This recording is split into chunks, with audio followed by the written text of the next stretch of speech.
It had been a while since Quinn fought, and the last was against Fex. Before that, it was against the one-scale Dalki. During both of these fights, he realized that he needed to get stronger. He knew he still had a long way to go, but with everything that was happening, he wasn't sure if he had gotten any stronger. He needed this fight to gauge just how much he had improved. Since the last time he played the game, he had gained a few extra stats, buffing up his body and his abilities. Even though he couldn't use his shadow skills in the game, he liked that it would force him to be creative in using his blood skills while fighting. All these things combined was what led him to come up with the new skill in today's match. New skill, Blood Crescent Kick. A new skill, but how? Quinn thought. It was the first time a skill had popped up without him having leveled up. He also didn't increase any stats to get the skill either. Impressive, the system said. It seems like you managed to create a unique skill. This is a skill that you made all on your own, one that was not part of the system originally. By combining the martial arts skills Leo had taught him with the blood swipe skill he had learned from the system, he had created a unique skill only he could use. Blood Crescent Kick. When using the skill while performing different types of kicks, a red line of blood aura in the shape of a crescent will be made. The attack carries a distance of 10 meters, but the aura will get smaller and weaker the further it travels. Cost, -2 HP for every kick. Compared to the Blood Swipe skill, the two attacks were quite different. Blood Swipe released from Quinn's fingertips, forming a claw-like shape, and 5 small lines of red aura.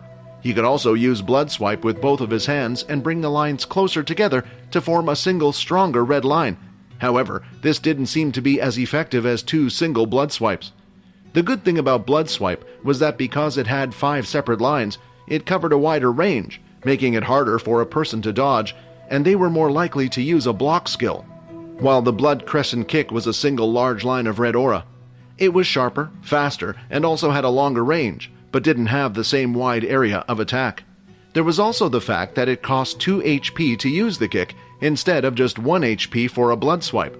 This didn't look like a lot at first, but Quinn knew that in a prolonged fight like he had against the Dalki, it would soon add up fast. It was one of the main problems with combining blood spray with his punches. Fex, having witnessed the whole thing, was quite amazed. Did he come up with that skill himself? When did he have time to learn it? I saw him learn the leg kicks at the same time as me, and how does he know how to use advanced skills like the flash step? Yet, he doesn't even know the basic hand-to-hand combat of the vampires. As he was deep in thought, he heard a laugh by his side. Looks like another one has been converted into a fan, Nate said. You wouldn't believe it, but every time he fights, he shows me something new. This kid is growing stronger fast. Every time? Fex replied. Are you sure he didn't just use these skills before? I'm positive, Nate replied. The first time we fought, I beat him. I beat him in such a way that made sure he showed me everything he had. But then I watched him fight against someone else, and he showed me a new skill. If he had used that in our fight, I don't know how I would have. Looking at him now, he's like an entirely different person from back then.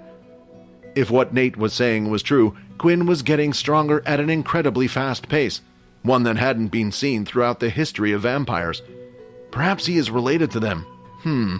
But I thought they all died out. If it's true, it would make sense why he has the shadow ability. Did they just move to Earth instead?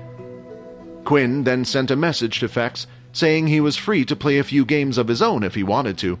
Right now, Quinn wanted to practice this move. Fex replied saying it was okay, and he would wait as he wished to watch Quinn fight a couple more times. Quinn went into his next matchmaking game again, and with it, the crowd had followed.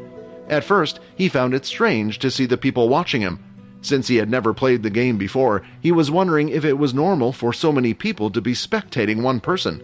Did they randomly stumble upon his match, or were they there because he had been on a winning streak for a while now, hoping he would eventually lose?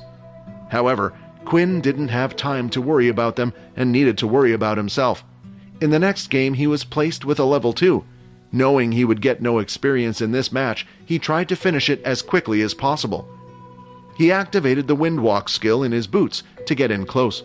Then he used Flash Step and performed the regular Hammer Strike from behind.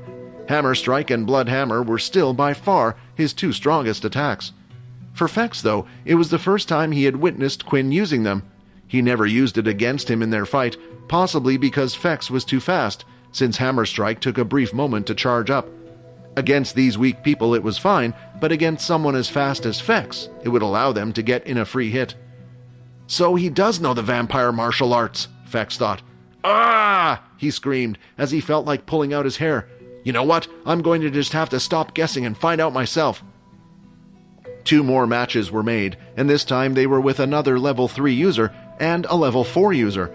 These matches were closer and took more time, but they weren't as strong as they could have been.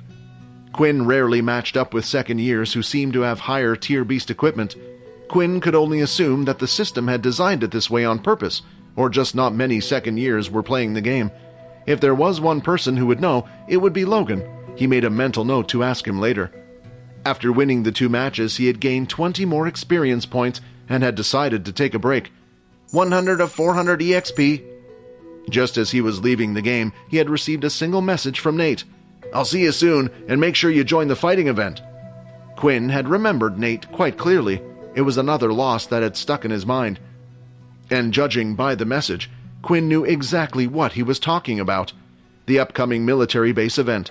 Soon all the bases would meet up to compete in special events, each trying to show that they were able to raise the best and strongest students.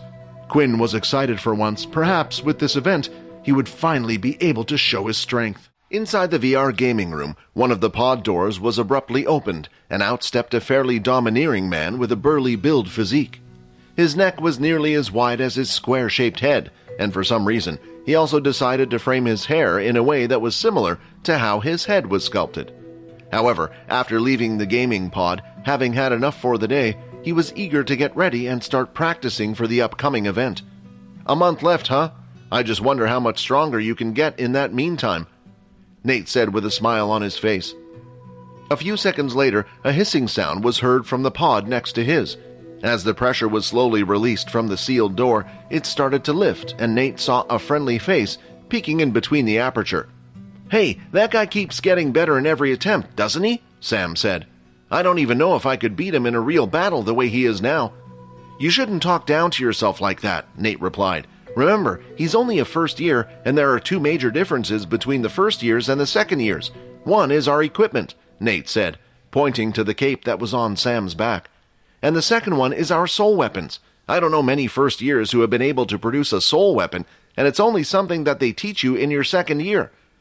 The 2 of them started to walk back to their dorm rooms. It was already evening and getting late, so it was nearly time for them to go to bed. Nevertheless, they were both excited about what they had just witnessed.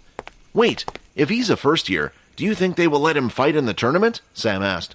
You saw his skills, right? At the rate that he is improving, even in a month, with or without a soul weapon, he should be able to match us.